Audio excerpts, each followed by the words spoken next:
He might be the man least afraid of the police in the world. When he heard a chorus of sirens outside, with numerous police cars and helicopters closing in on his house, he simply stood up silently, stripped off all his clothes, and stood there, stark naked, waiting quietly for the SWAT team to break in. He calmly raised his hands, without a trace of panic, not even a flicker of fear on his face. What was about to unfold was his challenge against the entire justice system. And when you see what happens next, you'll understand why he remained so composed. 10 years ago, Henry was at home playing with his daughter when two robbers suddenly burst in and viciously knocked him to the ground. The smaller robber was only after money, but the fatter one had far more sinister intentions. Right before Henry's eyes, the fat robber brutally assaulted and murdered his wife, and even his young daughter was not spared. Henry watched in horror, powerless to stop it, nearly blacking out from the pain and despair. His mouth was tightly gagged, rendering his cries for help utterly silent. This horrifying case quickly made the news, and the city's top prosecutor, Tom, took charge of it. Just when it seemed like the criminals would be brought to justice, the fat robber's lawyer used illegal means to destroy key evidence. Not only that, but he also exploited legal loopholes, voluntarily turned in the smaller robber,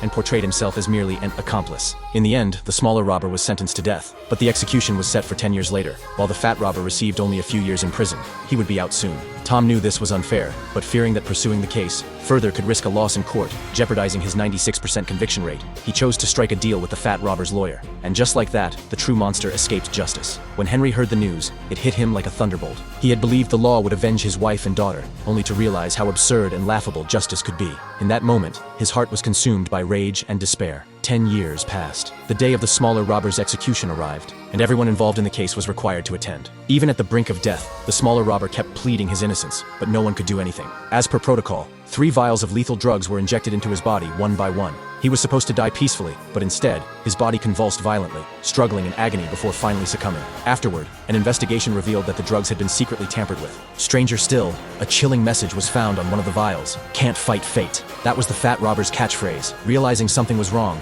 Tom immediately led a team of officers to arrest the fat robber. At that moment, the fat robber was at home when he suddenly received a call from an unknown number. The voice on the other end warned him that the police were on their way and told him to run. Without hesitation, he bolted. Over the years, he had committed many crimes. Following the caller's instructions, he managed to evade capture, even hijacking a police car and leading officers on a chase to an abandoned factory. Finally, catching his breath, he grabbed his phone, exhilarated, and thanked the mysterious voice that had guided him to safety. But then, that same voice echoed from right in front of him. Henry had disguised himself as a cop and orchestrated everything. Panicked, the fat robber pulled out his gun and fired, only to find that the weapon had been tampered with. In an instant, his entire body went numb from a deadly toxin. He remained fully conscious, able to feel everything, but completely unable to move. In other words, every bit of pain he was about to endure would be excruciatingly clear, second by second, yet he wouldn't even have the ability to struggle. This was going to be a revenge feast, one that would be carried out to the very end.